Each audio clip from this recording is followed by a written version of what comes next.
In the second part of the video, we discuss about the definition of refraction.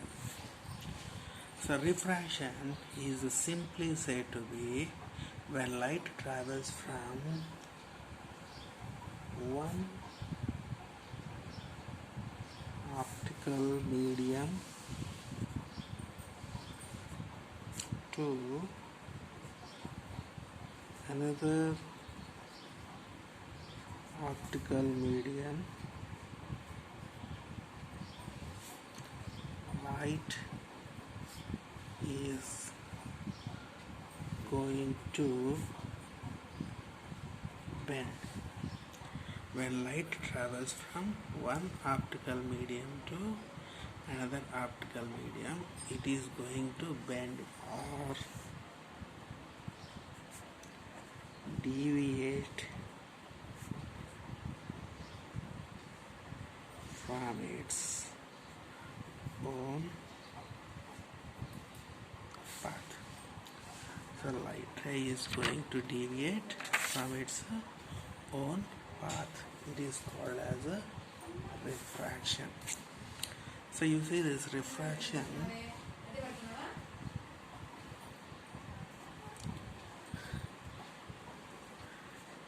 with explanation. Before that, optical medium, what is it? Optical medium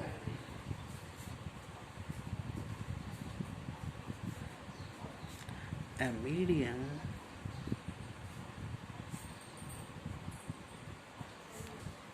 which allows light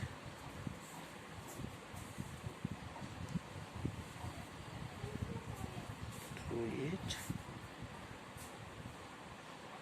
without losing its intensity. So light clearly, when able to pass through a medium, such medium is called optical medium. Example, water, air, glass, and such kind of materials. Okay, so when this kind of optical media two exist, optical medium 1, optical medium 2, when two exist, when light travels from one into another, at the place where both media separate, from there it will change its direction and travels in a new path. Thus, the light ray looks bending from its original path. This is original path and this is new path. This ability of bending light ray is being called refraction. And during this, the medium in which speed of light is less,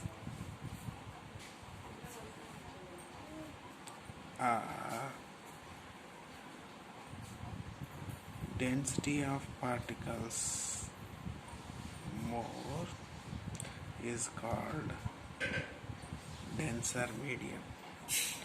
If speed of light is more, density is less, is called rarer medium. And also the light ray incident from the source, incident ray, the light ray bends, refracted ray, and imaginary perpendicular line to the interface, normal, and as usual angle of incidence and angle of refraction exist. And here the principles are incident ray,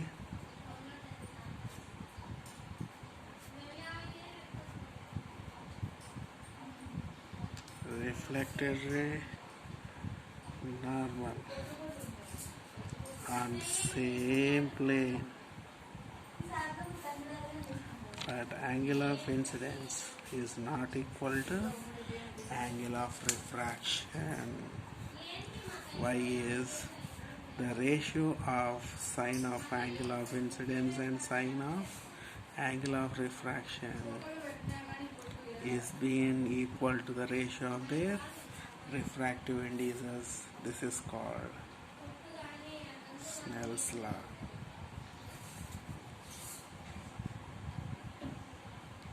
Okay. This is about refraction of light. Now let us take a deep explanation on refractive index.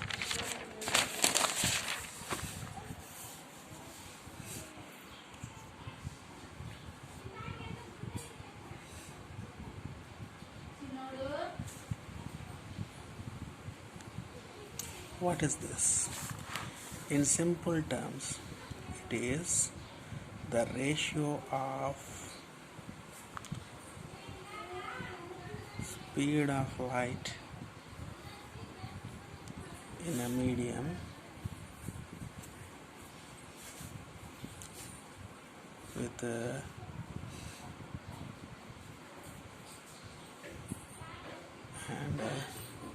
speed of light in vacuum. C is denoted by a letter N. N is equal to C by V. C is in vacuum speed of light by in medium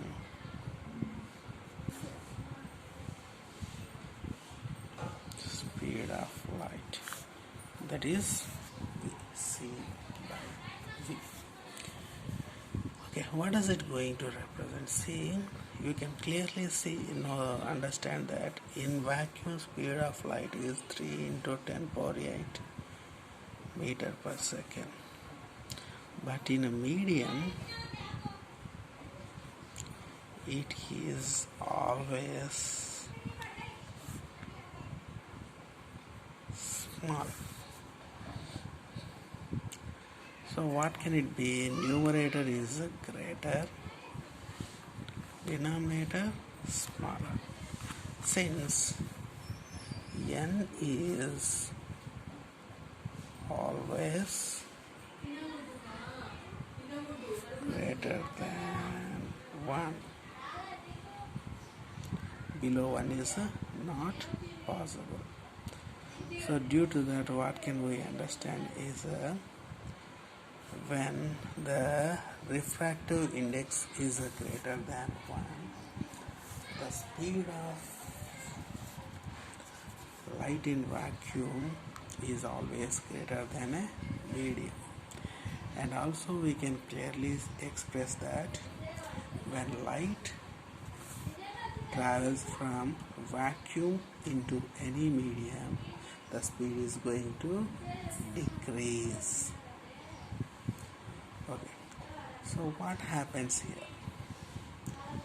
See, refractive index impacts definitely the density of material and also the speed of light. Thus, we can understand in which direction the light ray is going to bend. How? Let's see. Light, for example, has a material A with a refractive index 1.3. Since it is the ratio of speed, it has no units. There will be another medium with a refractive index 1.5. Now, in which of these two light travels faster? In which of these two light ray is going to deviate more? So I can say the answer. Light travels faster in A.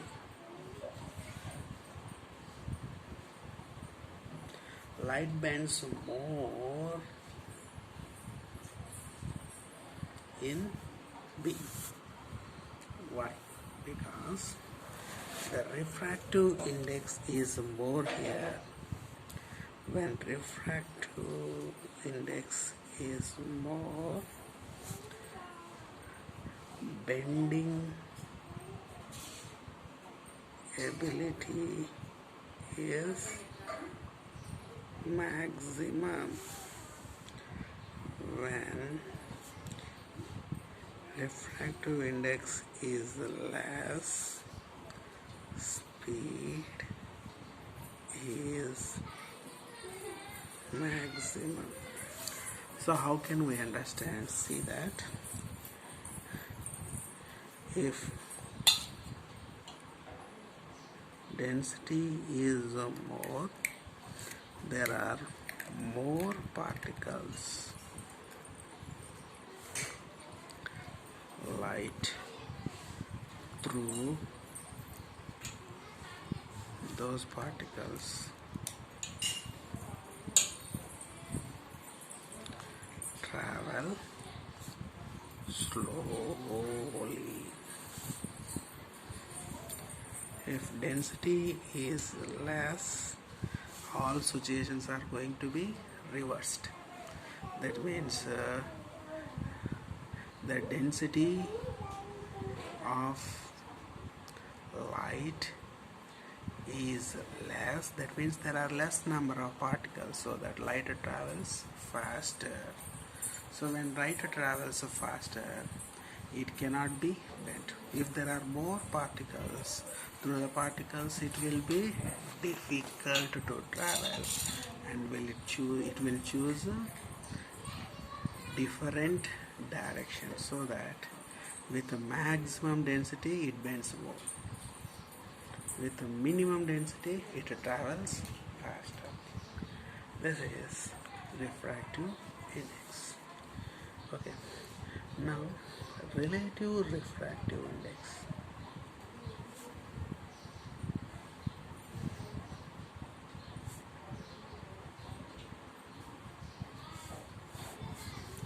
It is the ratio of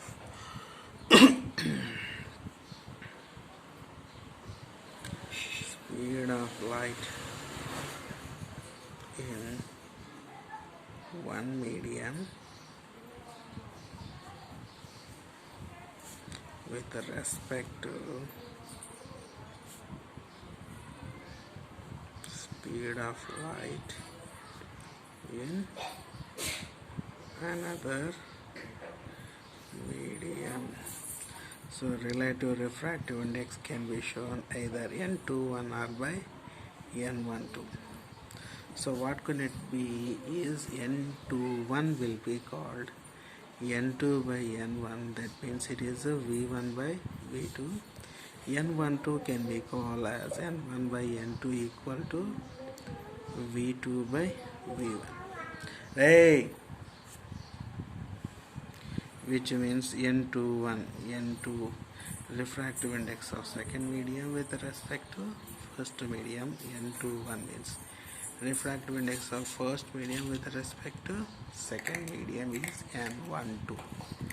So how can it be proved? This ratio is, we know n is called c by v, and in anywhere c will not be changed, it is constant.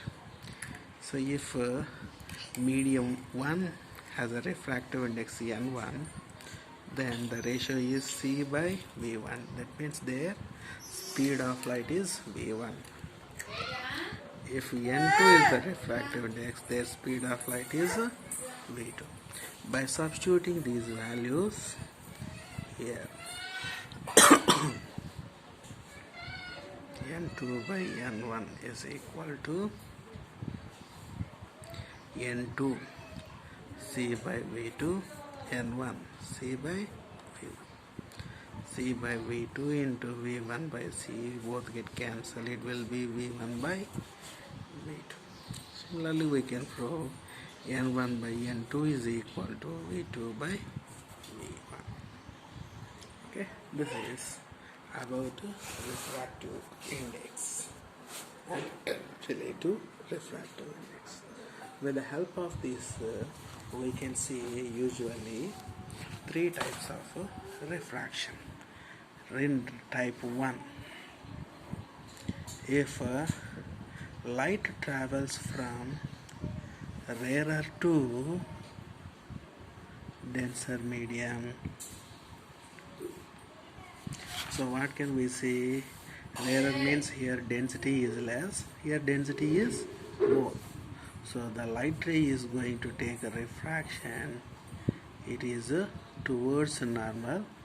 Here angle I and angle R compared to each other, angle I is greater than angle R.